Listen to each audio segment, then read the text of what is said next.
ప్రతి middle class ప్రతి వాళ్ళు కూడా ఇండిపెండెంట్గా ఫైనాన్షియల్గా ఉండాలి. అప్పుడే హస్బెండ్ దగ్గర మర్యాద, పిల్లల దగ్గర మర్యాద, సొసైటీలో మర్యాద.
Hello madam.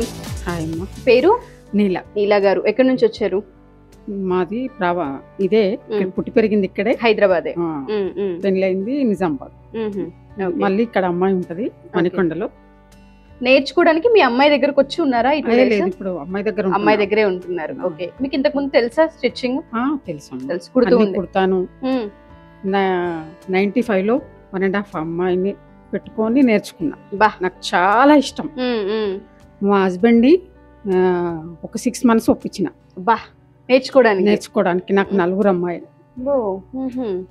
అంటే నాది నేను స్టిచ్ చేసుకున్నా, మా అమ్మాయిల కోసం నేర్చుకున్నా. అంటే బయట వాళ్ళవి కూడా కుడతాను, కానీ చాలా ఇష్టం. ఓకే. సో ఇప్పుడు ఈ వయసులో ఎందుకు డెసిషన్ తీసుకున్నారు నేర్చుకోవడం? అంటే నాకు వచ్చు మొత్తము, కానీ బాడీ మెజర్మెంట్స్ తీసుకోవడం లేదు, రాదు. అంటే చాలా ట్రై చేసినా కానీ చాలా వేలు అడిగిండ్రు. అంటే ఇక్కడ 800 కదా, కొంచెం మనకు ఉన్న టాలెంట్ ఉంది, కొంచెం ఇది చేసుకోవచ్చు అని. తక్కువ బడ్జెట్ అండ్ మనకు ఆల్రెడీ టచ్ ఉంది కాబట్టి సెట్ అవుతుంది అనుకున్నారు. ఓకే. మీరు ఏదైతే అంత టైం ని పెట్టుకొని పొద్దున్న నుంచి సాయంత్రం వరకు ఓపిక్ గా కూర్చొని నేర్చుకున్నారు, అది వర్త్ అనిపిస్తుందా? మీకు లాభం చేకూర్చిందా? చాలా హ్యాపీయా మీరు? 100%. సో ఇప్పుడున్న జనరేషన్ ఆడపిల్లలకి మీరు ఏం చెప్తారు? చాలా మంది బీటెక్ చేసి డిగ్రీలు చేసి జాబ్స్ లేక చాలా మంది బయట ఇబ్బంది పడుతూ ఉన్నారు. సో వాళ్ళకి మీరేం సజెస్ట్ చేస్తారు? ఖచ్చితంగా నేర్చుకోవాలి. ఫ్యూచర్ చిన్న మాట చెప్తా.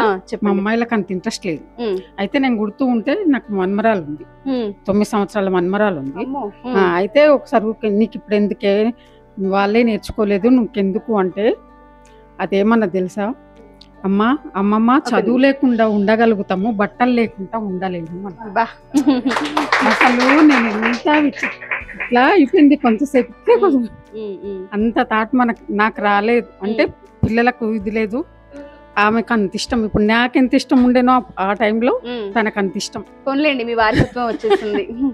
ఎనీవే, కంగ్రాచులేషన్స్ అండి. మీ పేషెన్స్ కి hats off. Thank you so much. Thanks.